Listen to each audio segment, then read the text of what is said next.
देखिए साहब, अभी मैंने देखा, मैंने सुना, एक बात तो साफ है कि भारतीय मुसलमान हो या विश्व का कोई भी मुसलमान हमारे हुजूर मोहम्मद सल्लल्लाहु अलैहि वसल्लम की शान में गुस्ताखी किसी भी तरह से बर्दाश्त नहीं करेगा। ये गुस्ताखी बर्दाश्त के काबिल नहीं है। आप हमारे prophet Muhammad peace be upon him के बारे में इस तरह के अल्फाज इस्तेमाल करने वाले होते कौन है आप? अरे आप एक महाराज हो, संत हो, ज्ञानी हो, जो भी हो, तो आप पे दायित्व बनता है कि आप इस तरह की बात न करें जिससे सांप्रदायिक तनाव पैदा हो, दूसरे रिलीजन के इमोशंस को हर्ट हो। आपने आपके अल्फाज से तमाम मुसलमानों के दिलों को ठेस पहुंचाई है, आहट पहुंचाई है। आप क्या हो फिर? क्या चाहते हो आप करने के लिए? किसने आपको अनुमति दिया? आपको तो आपके धर्म में जब आप गए थे जहां पे भाषण देने, तो आपको तो आपके धर्म के बारे में बात करना था, लोगों को जागरण करना था, अच्छी अच्छी बातें बोलना था। उसकी जगह आप इस्लाम के खिलाफ बात कर रहे हो, आप मुसलमानों के प्रति नफरत पैदा करने की बात करो, नफरत फैला रहे हो आप।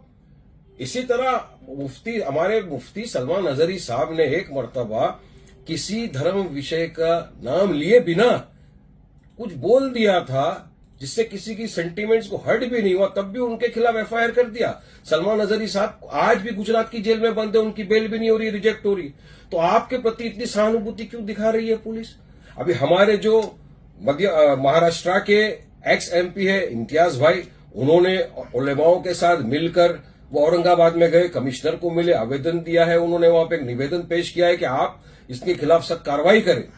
हम तो ये नहीं चाहते कि वायलेंस हो, मगर लोगों को रास्ते में प्रोटेस्ट करने का संवैधानिक अधिकार है, पीसफुल प्रोटेस्ट करने का संवैधानिक अधिकार है। और मैं तो अपनी जानिब से तमाम को गुजारिश करता हूं कि वायलेंस न करिए। वायलेंस इस चीज का हल नहीं है। आप पीसफुली प्रोटेस्ट करिए और कायदा कानून का पालन करिए, संविधान के दायरे में रहकर अपनी बात रखिए। और पुलिस प्रशासन से मेरा खास तौर से निवेदन है कि आप सख्त कार्रवाई करें। सिर्फ एक जगह एफआईआर कर दिया उससे कुछ नहीं होना है, उनको उठा के जेल में डालिए आप। लेकिन सरकार नहीं चाहती, सरकार चाहती कि किसी भी तरह से हिंदू मुसलमान हो। सरकार पता है महाराष्ट्र के अंदर चुनाव आने वाले हैं, महाराष्ट्र के अंदर सरकार पूरी तरह से भाजपा की सरकार फेल हो चुकी है। अब उनके पास कोई मुद्दे बचे नहीं है। लोग बोलते हैं कि भाई हमको रोजगार कब मिलेगा, बेचारा युवा रोजगार के लिए तड़प रहा है, आप उसको रोजगार नहीं दे सकते।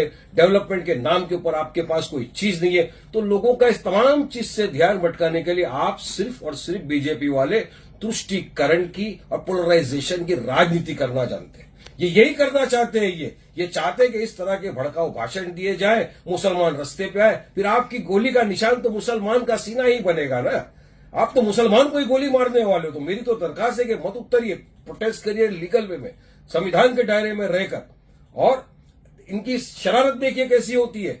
आज महाराष्ट्र के अंदर काफी जगहों के ऊपर हिंदू संकल्प नाम से लोगों ने सभाएं रखी, मोर्चाएं निकाल। अब इनको पता है कि जुम्मा का दिन, नमाज के वक्त ही आप इजाजत दोगे। आप चाहते हो कि किसी न किसी तरह आग भड़के, लोगों के अंदर नफरत पैदा हो, अराजकता हो, और आप अपना काम कराते हो और अपनी सियासत को चमकाना है आपको।